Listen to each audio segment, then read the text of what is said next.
First of all, we need to stop calling the relationship between the singer David and Celeste a relationship. They were not boyfriend and girlfriend. He was a predator and she was the prey.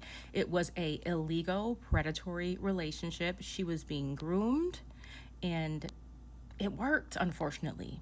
She was being manipulated and groomed by someone who is significantly older than her mentally as well, not just in the age gap.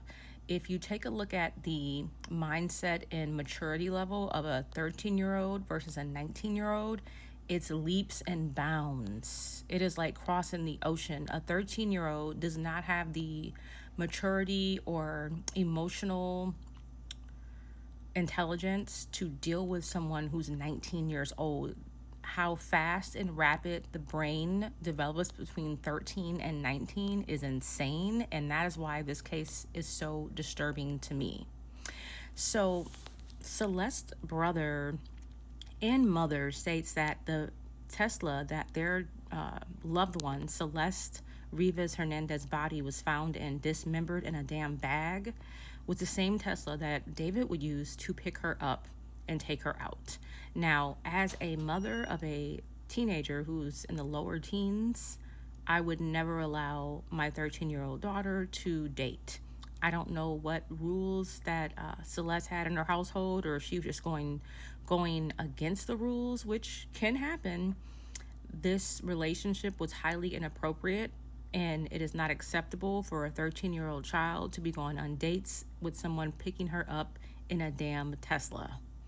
Absolutely not. An appropriate date for a 13-year-old would be a kind of like a pen pal relationship where you know the parents and the dates are supervised and you go pick up the kid, because none of them can legally drive yet. They shouldn't be dating someone who's 19 years old if they're 13. So we have a problem at home. There may have been some things, trouble in the household that made her want to leave, or maybe not. Some girls just want to leave, and some come from troubled households that motivate them to leave. Now, a predator is going to look for a girl that is in a situation at home that is unpleasant. She could be being abused at home, neglected, whatever the case may be. And he is going to prey on her. She is going to be more vulnerable because maybe her mom works 3 jobs. We don't know, and her mom's never home.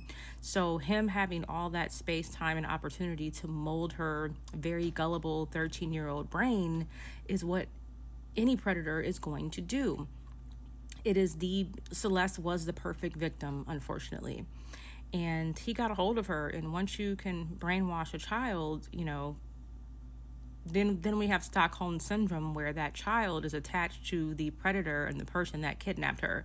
Because you cannot take a 13-year-old girl and say she moved in with you, and then her parents file her as a missing person, because she's not legally able to live with you unless you adopt her as your child, unless her parents give consent for you to live with her. And this was absolutely not the case. So